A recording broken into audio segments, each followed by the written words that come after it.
Hello everybody. So, second video of the day. We had a development since I did the sold video today. So I did the sold video and I got all my stuff. I'm getting ready to do the shipping. It's a little bit before 3 o'clock and I get a phone call. Get a phone call from Wells Fargo about the business loan. Now, for those who don't know, we're trying to open a store. We had applied for a commercial loan, commercial line of credit for $50,000. The first weekend, less than a week, we got approved for 15. So I received a call before and ended up with me going back to the banker, getting more information. So I got another call today. So she had stated, it was a woman, she had stated, well, I'm calling about your request to increase the line of credit and the complaint. And I'm like, what complaint? Who submitted a complaint? And she goes, well, you did. And I said, I don't think so. I thought maybe it was like I complained about getting 15,000 instead of 50. Okay, I've complained about that, but I don't think I submitted a complaint. What it turns out was when I had made the application, the 15 got approved really quick, and they sent paperwork overnight. And I opened up the paperwork, and it was a small business administration line of credit.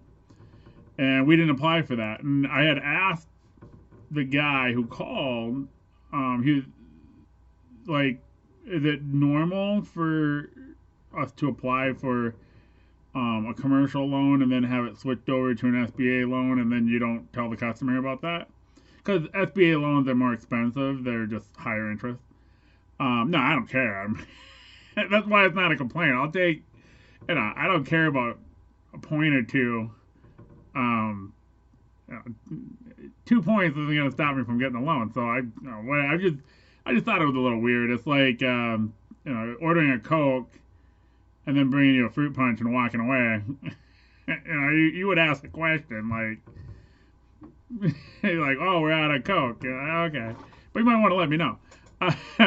So I go, oh yeah, I had asked about it, but it's not a thing. So we started talking about the increase of the line of credit, and she was very nice, and so about 10 minutes into it, she goes, well, let me see something. Can I put you on hold? I said sure. So I'm waiting and waiting and waiting.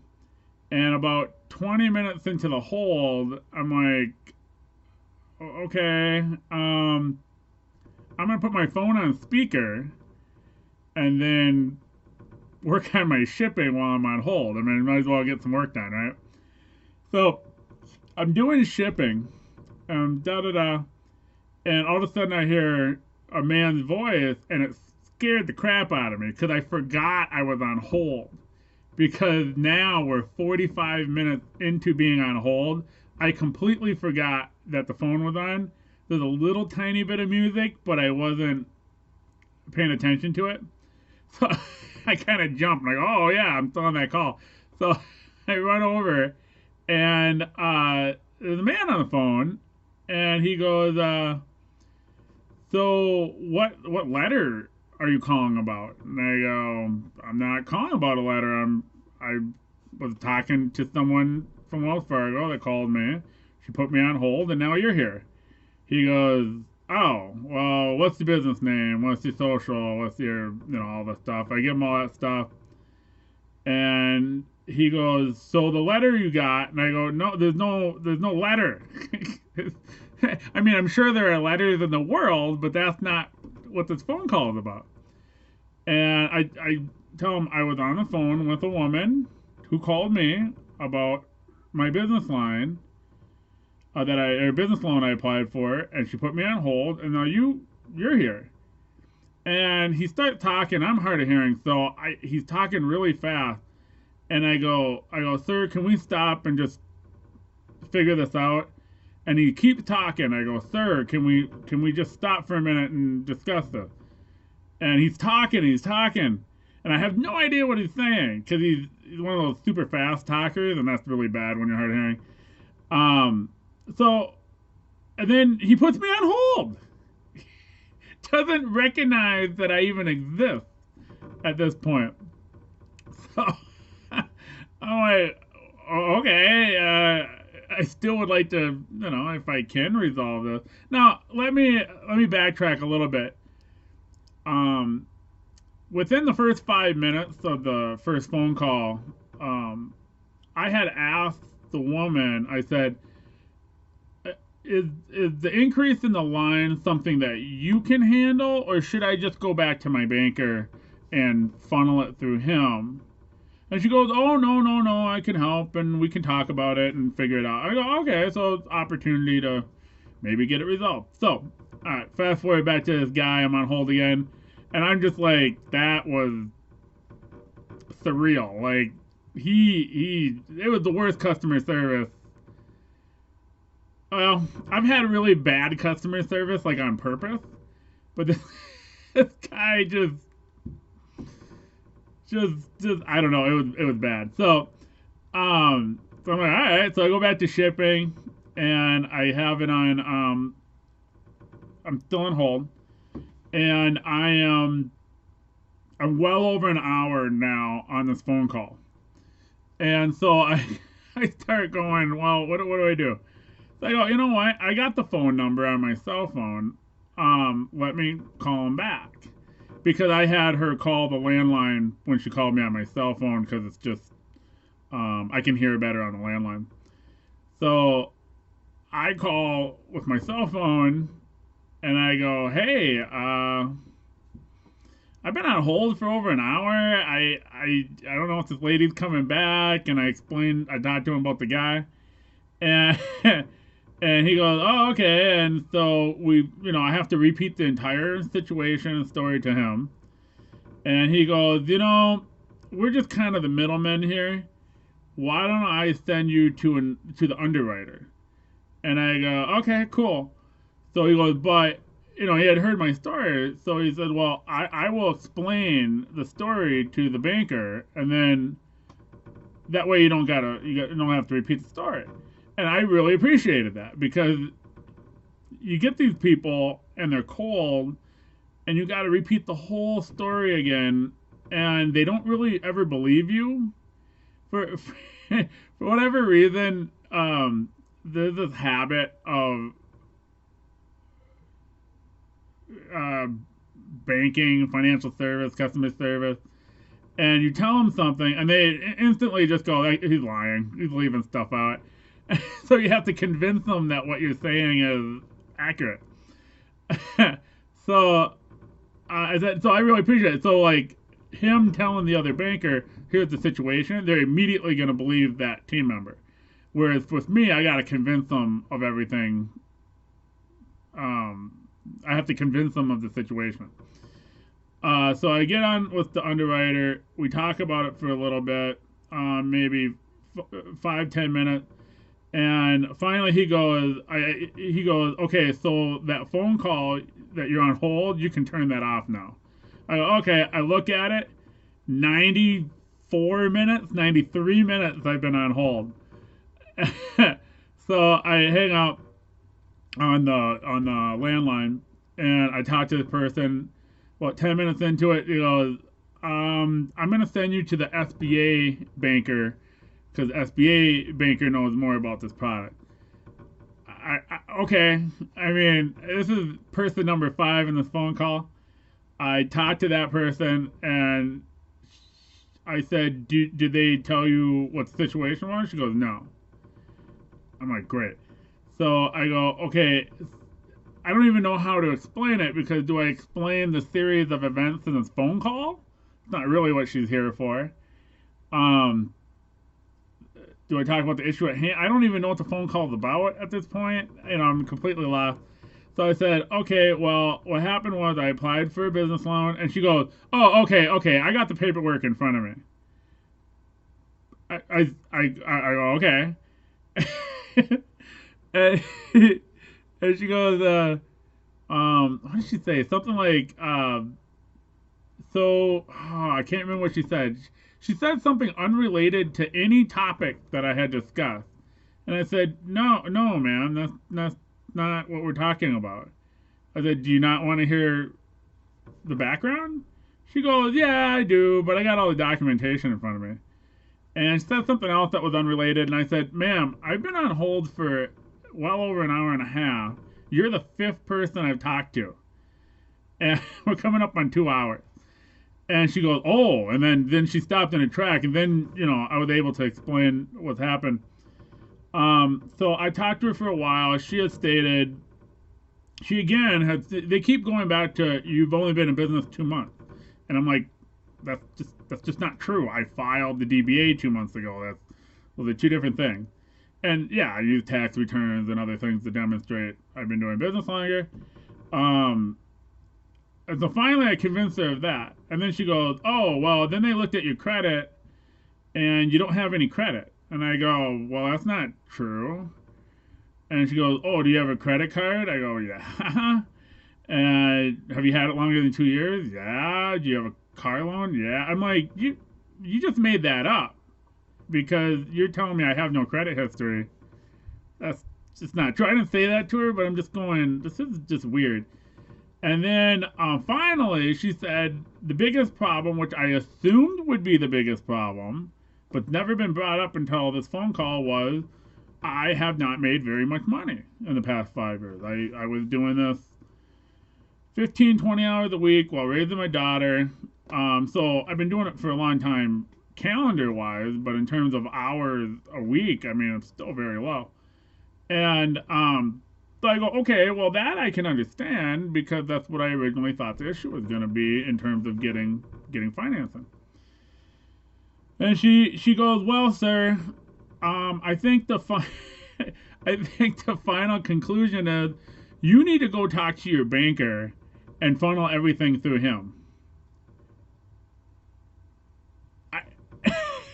I go, when the lady called me, within the first 10 minutes, I asked her if I should go to the banker and funnel everything through him, and she said no. And so this lady's just dumbfounded. So so normally I'd be really pissed off by the bad customer service. I ran a call center right out of college, and I worked my butt off giving the best possible service I could. And, I would have never behaved like that at all. But, when I went into the branch 3 months ago, my banker, the banker in the bank, he sat with me for an hour, and I wasn't even, probably over an hour, and I wasn't even ready to apply for anything. And, I talked about the business, what I wanted to do, what I need the money for. He wrote down a little bit, and it was like, I will come in 3 months from now. Well, hey, guess what? I could be one of these guys just yammering on, and then you never see me again. So I appreciate the time he took out. So I'm gonna give him a little leeway, but it's the gremlins in the basement. When I sold real estate, I used to always call the underwriters gremlins in the basement because you never saw them, and they would just be like, you can't get the loan because of this and this, and then try to call them, you can never get in touch with them. they like just throwing monkey wrenches in business transactions. And so I'm talking to these people, and they're a different breed. They're a different breed of people. So right now it's not a big update. It's just a little weird drama. I need to fish out 2014, 2015, and 2016 taxes for my banker. I'm going to get those tonight to him, email them to him, and then tomorrow I'll talk to him, and maybe I'll have another video with an update. Probably not. I can't imagine he can get anything done on the spot tomorrow. But yeah, it was just, But these are the things that you got to jump through. Now, lessons learned. All right, so I didn't really have any plans on opening a store until about 2 years ago.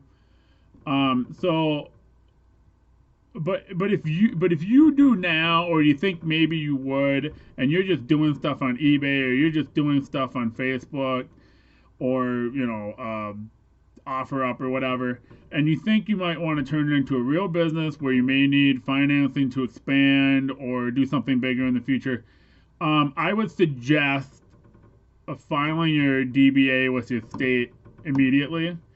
At the very least, that filing will have existed for the whole time you've been in business. And apparently that's a big deal. I thought the taxes were a bigger deal because I'm actually paying taxes on business income. That's a pretty easy one to, figure out. The other thing I learned was, so I don't think they've ever read the business plan that I submitted with the loan application. Um, there was a previous phone call where I had asked him, they had said, well, you've only been in business 2 months. I go, that's not true. And he seemed surprised. I said, did you guys read the business plan? And he goes, oh, yeah, well, we have it, but, something. And then when I went to talk to my banker at the branch, he goes, I don't have any confirmation that they received the business plan from you. And they send me that confirmation. So they were lying to me about the business plan, and then every single person I talk to, they have no idea what the business is about, what I do, what the plan is, what I need the money for. So they're really just going off of those handful of things. They're going to pull your credit. Now, my credit score is fine. I don't know if she was telling me the truth, but she was just reading notes. So my guess there is, so I think I got 2 lines out. So maybe that's just not enough lines. I got a credit card and a car. So maybe there's not enough lines. I don't know. There's just not enough lines for them to say that's enough history. Do the DBA right away. You're gonna have to pay your state between $50 and $250 probably every year. That sucks. I mean, that's one of the reasons why I didn't do it, because it was like, why am I giving the state of Minnesota $100 every year? When I don't trade in any classic manner. I'm just selling stuff on eBay. But if you have goals of maybe expanding it and getting some financing, that's probably a good idea. And then the income part, you make as much as you make. There is one game people will play if they think they're going to need financing. What they do is they pay a year or two prior to the financing they're going to need. They actually pay more taxes. What they do is they don't take all of their write-offs, which will actually artificially increase their net earnings, and then it looks like they made more money. I don't like giving the federal government or the state government any more taxes than they deserve, and it's not an accurate picture of my business. If the amount of money that I wrote down for my basement, which by the way is super cheap storage, if I went to a store, I'd have to pay that out of pocket. Is it a non-cash deduction? Sure. Obviously, I don't use my basement for anything other than business, but it would be a real expense, and it'd probably be more expensive if I went outside my house. So, but that's something I'm not real sure the legality of that. So, don't do it just because I said it. It's just something I know. But yeah, I would do the DBA right away. I think that's the big takeaway from this. I'm having lots of trouble with that.